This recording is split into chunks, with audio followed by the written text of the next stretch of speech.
ആട്ടിൻകുട്ടി, ആ കന്നിട്ട കടവില് പുള്ളിപ്പുലികൾ എത്തിയാന്ന് വിളിച്ചു ചോദിച്ചേ. ആ പുലി ഇറങ്ങി കാണും. 1000 വേണമെന്ന് പറഞ്ഞ ബഹളമായിരുന്നു. അവസാനം മാമച്ചൻ 500 ഒതുക്കി. ആ സ്വന്തം തള്ള ആശുപത്രി കിടന്നാലും അതിന് നോക്കൂലി ചോദിക്കുന്ന ടീമാണ്. ഒന്ന് വിളിച്ചു ചോദിച്ചേരി. ഇച്ചിരി മീൻ ചേർത്ത്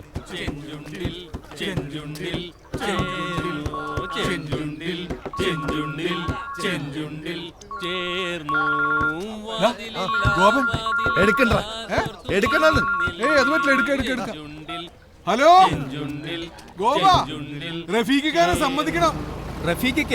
ഏത് റഫീഖിക്ക? അറിയില്ല, റഫീഖ് അഹമ്മദിനെ അറിയില്ല? എടാ ബബരം വേണം, ബബരം. വലിയ കവിയല്ലേ, പാട്ടാ.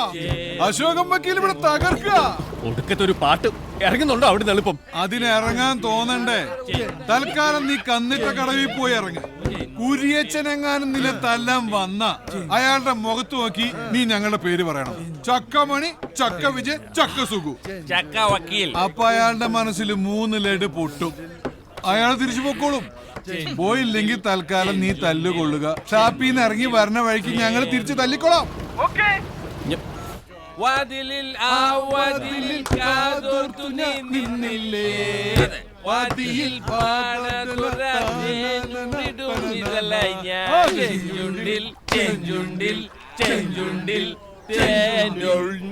എത്രയോ കാലമായി നീ സായിപ്പന്മാർക്ക് മാലയിട്ട് കൊടുക്കുന്നു. വല്ല കാര്യമുണ്ടോ? ഒരെണ്ണം എന്റെ കഴുത്തിയിട്ടിരുന്നെങ്കിൽ കൊണ്ടുപോകില്ലായിരുന്നു. എങ്ങോട്ട്? വീട്ടിലേക്ക്. അതെങ്ങനാ? ഞാൻ കൊടുത്തു പോയില്ലേ? എന്ത്? എന്റെ ഹൃദയം. നിന്റെ പ്രായത്തിലുള്ള പെമ്പിള്ളാർക്കൊക്കെ ഇങ്ങനെ അബദ്ധം പറ്റും. പക്ഷേ ക്ഷമിക്കാൻ ഞാൻ തയ്യാറാണെങ്കിൽ. പക്ഷേ ഏട്ടൻ ക്ഷമിക്കത്തില്ലല്ലോ. ഏട്ടൻ അതുവരെ ആയല്ലേ? ആരാവൻ? അതൊക്കെ ഉണ്ട്.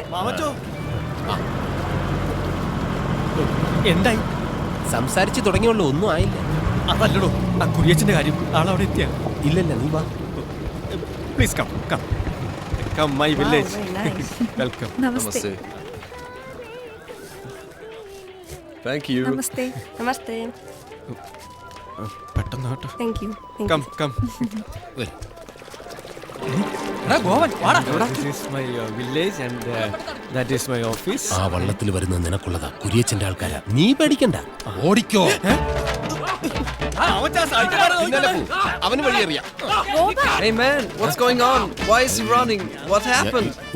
ഗോപന്റെ കൂടെ ഓടിയോ മതിയായിരുന്നു. എങ്ങനെ പറഞ്ഞ് മനസ്സിലാക്കാം? നീ രക്ഷപ്പെട്ടോ. മാമച്ചാ. ഞാൻ ഇവിടെ ഉള്ള ആളല്ലെന്ന് പറ. He will be back. Please come.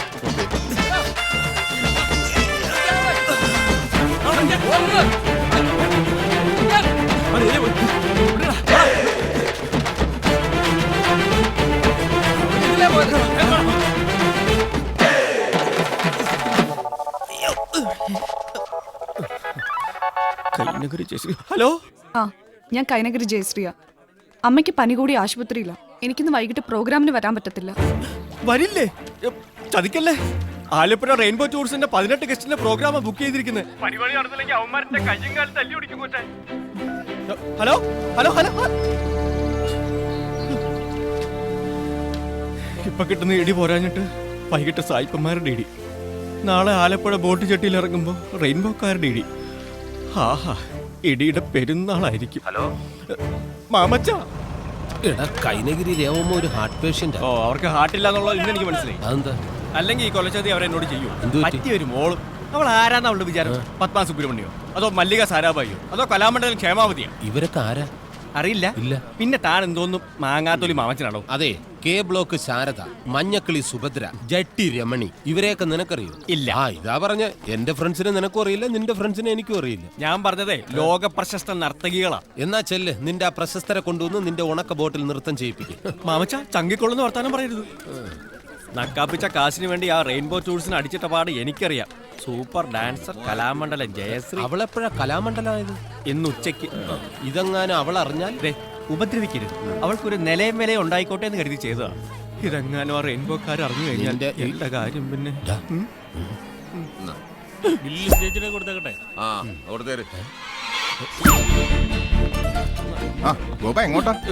ഒന്നും പറയണ്ട, ഇന്ന് 18 പേരുടെ ഗ്രൂപ്പാണ്. ഡോക്ടറെ കൊണ്ട് നടക്കുകയല്ല. പോട്ടെ. ഹലോ, ഞാൻ കൈനഗിരി ജയശ്രീയെ കാണാൻ വേണ്ടി വന്ന ആലപ്പുഴ റെയിൻബോ ടൂർ. 18 പേരുടെ ഗ്രൂപ്പ് പ്രോഗ്രാം നടന്നില്ലെങ്കിൽ അടി. ഇതൊക്കെ ഞാൻ നേരത്തെ കേട്ടു. എനിക്ക് വരാൻ പറ്റത്തില്ലെന്ന് മാന്യമായിട്ട് ഞാൻ പറഞ്ഞതാ. എന്ന് പറഞ്ഞാ എങ്ങനാ? വെറും 3 മണിക്കൂർ നേരത്തെ കാര്യമുള്ളൂ. അമ്മയെ നോക്കാൻ ഇവിടെ ഡോക്ടർമാരും നഴ്സുമാരും ഒക്കെ ഉണ്ടല്ലോ. അവരമ്മയെ പൊന്നു. അതെ, ചെയ്യുന്ന ജോലിയോട് ആത്മാർത്ഥത വേണം. ഇന്നത്തെ പ്രോഗ്രാം നടന്നില്ലെങ്കിൽ അമ്മ കിടക്കുന്ന കട്ടിലിനടുത്ത് ഒരു കട്ടിൽ കൂടി ഇടേണ്ടി വരും. കയ്യും കാലും ഓടിഞ്ഞ എന്നെ കിടത്താൻ. ഇവിടെ ഉണ്ടായിരുന്നു. അതെ, നീ കിടന്ന് മസിൽ പൊട്ടിക്കണ്ട. ഇന്നവള് വന്നാലും പ്രോഗ്രാം നടക്കില്ല. അതെന്താ? ആ കുരിയച്ചൻ ഇവിടെ നിൽക്കുന്നതേ അവനെ പോലീസ് അറസ്റ്റ് ചെയ്തറിഞ്ഞ് ബോധം പോയി അവന്റെ അമ്മച്ചി ഐസിയുയിൽ അഡ്മിറ്റ് ചെയ്തിരിക്കുന്നുണ്ട്. മിക്കവാറും ഇന്ന് വൈകുന്നേരത്തിനകത്ത് ആ കിളവിയുടെ മൂക്കി പഞ്ഞു വെക്കും. പിന്നെ പ്രോഗ്രാം നടക്കില്ല. നിന്റെ 16 അടിയന്തരം നടത്തും അവൻ. മാമച്ച, ഞാൻ തൽക്കാലം ഒരു കാര്യം ചെയ്യും. നീ ആ ചായക്കടയിൽ അങ്ങനെ ചെന്നിരിക്കും. ഞാൻ ഐസിയുന്റെ വാതുക്കലൊക്കെ ഒന്ന് കറങ്ങി കാര്യങ്ങൾ അന്വേഷിച്ചിട്ട് വരാം. പൊക്കോ.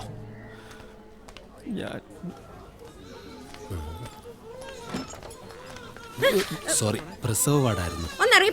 എന്തിനാ ദേഷ്യപ്പെടുന്നത്? ഞങ്ങൾ ആണുങ്ങൾ ഇല്ലായിരുന്നേല് ഈ വാടേ ഉണ്ടാവില്ലായിരുന്നു. എന്നിട്ടും അഹങ്കാരം അവർക്കാ.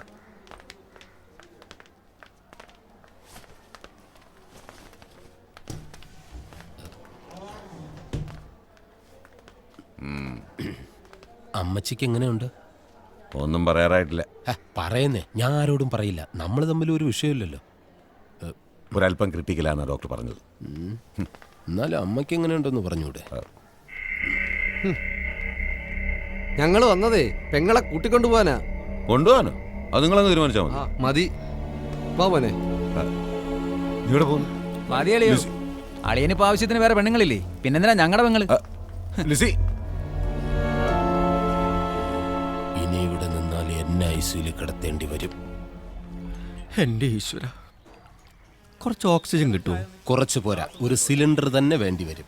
അടുത്ത വാർത്ത പുറകെ വരുന്നുണ്ട്. എന്ത്? കുരിയച്ചനെ പാർട്ടിയിൽ നിന്ന് പുറത്താക്കിയെന്ന്. കുട്ടനാടിന്റെ MLA ആകാൻ വേണ്ടി മാത്രം ജാഥ നടത്തിയും പോസ്റ്റർ ഒട്ടിച്ചും കാശ് വാരിയെറിഞ്ഞ ആളാ. പാർട്ടിയിൽ നിന്നും പുറത്തായി കഴിയുമ്പോൾ കുരിയച്ചന്റെ ജീവിതത്തിൽ അവശേഷിക്കുന്നത് ഒരേ ഒരു സ്വപ്നം മാത്രം. എന്താ അത്? നിന്നെ കൊല്ലുക എന്ന സ്വപ്നം. സാരമല്ല, നിന്റെ അവസാനത്തെ ഒരു ആഗ്രഹം ഞാൻ സാധിച്ചു തരാം. ഒരുപാട് ആഗ്രഹങ്ങളുണ്ട്. ഒരെണ്ണത്തിനുള്ള സമയം കിട്ടും. ആലപ്പുഴ റെയിൻബോ ടൂർസ് ആൻഡ് ട്രാവൽസിന്റെ പ്രോഗ്രാം. ഞാൻ രേവമ്മയോട് സംസാരിക്കാം. എന്റെ മോളെ ഞാൻ ഒറ്റയ്ക്ക് വിടത്തില്ല. ഒറ്റയ്ക്ക് വിടണ്ട, ഞാനുണ്ടല്ലോ. ഈ ചെറുക്കനോടൊന്ന് പുറത്തേക്ക് ഇറങ്ങി നിൽക്കാൻ പറഞ്ഞേ. നീ ഒന്ന് പുറത്തു നിന്ന്. ഞാൻ പുറത്തോട്ട് പോവില്ല. ഇവരെന്താ ഒന്ന് പുറത്തിറങ്ങി നിന്നാല്? പുറത്തിറങ്ങില്ല. അതെ, ഞാനില്ലാതെ ഇവൻ പുറത്തിറങ്ങില്ല. അത് വേറെ കാര്യം. രേവമ്മ കാര്യം പറ. ഇന്ന് വൈകിട്ടത്തെ പ്രോഗ്രാമിന് എന്റെ മോള് വന്ന അവക്ക് എന്നാ കൊടുക്കും? 2000 രൂപ. 2000 രൂപ? അത് നിന്റെ ഈ തന്നെ ഇരിക്കട്ടെ. 2 പേർക്ക് 1000, 18 പേർക്ക് 2000. അങ്ങനെ നിനക്ക് അടപടല് തിന്നാൻ എന്റെ മോളെ കിട്ടില്ല. കൈനഗിരി ജയശ്രീ വരില്ല. അത് ശരി. അപ്പൊ കാശ് കൂട്ടാൻ വേണ്ടി അമ്മയും മോളും കൂടെ നാടകം കളിച്ചതല്ലേ? അതെ, കാശ് കിട്ടുന്നത് കൊണ്ടല്ലേ. 5000 രൂപ കിട്ടിയാലേ ഞാനൊന്ന് വരൂ. കൈനഗിരി ജയശ്രീ, കണ്ണിച്ചോരയില്ലാതെ കാശ് ചോദിക്കരുത്.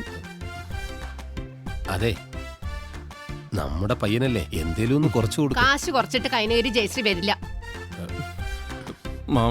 നീ എന്തു കൊടുക്കും? 3000. എനിക്കൊന്നും കിട്ടിയില്ലെങ്കിലും കുഴപ്പമില്ല, പ്രോഗ്രാം നടക്കണം. ഇത്രയും പറഞ്ഞ സ്ഥിതിക്ക് 4000. അതേ കുറഞ്ഞ് ഞാൻ വരത്തില്ല. ഉറപ്പാണോ? അതെ, ഉറപ്പാ. സമ്മതിച്ചേക്ക്. അല്ല, ഞാൻ വൈകുന്നേരം ഇവൻ വന്ന് പ്രോഗ്രാമിന് കൂട്ടിക്കൊണ്ടുപോകും. പ്രോഗ്രാം കഴിഞ്ഞിട്ട് ഇവൻ തന്നെ തിരിച്ചു കൊണ്ടാക്കും. നടക്കും. നീ എന്റെ മോള് തന്നെ അടി. ഇപ്പൊ മനസ്സിലായില്ലേ? അതെ, തനിച്ച് 2 വർത്താനം പറയാൻ വന്നതാ. കൈനഗിരി ജയശ്രീ ഇതിനു മുമ്പ് ഇവിടെ ഉണ്ടായിരുന്നല്ലോ.